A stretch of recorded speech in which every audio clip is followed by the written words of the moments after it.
Arsim Kaleci, ai nuk luan, ai jeton në çdo skenë ku shkel.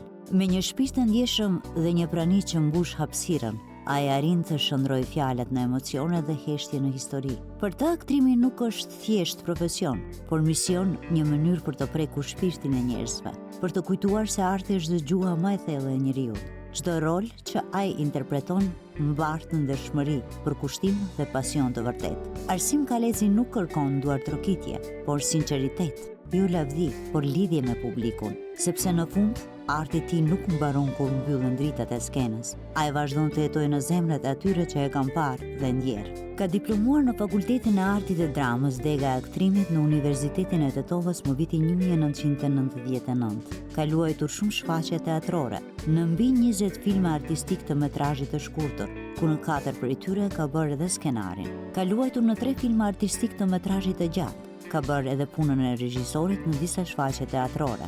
Është edhe prezantues dhe interpretues i poezisë në ngjarje të ndryshme kulturore, kryesisht në Festivalin Ndërkombëtar të Poezisë Ditët e Naimit në Tetov. 2 herë radhasi, ka bërë edhe regjinë e Festivalit të Këngëve dhe Vallëve Popullore Shqiptare, Këngë Jeho në Stru.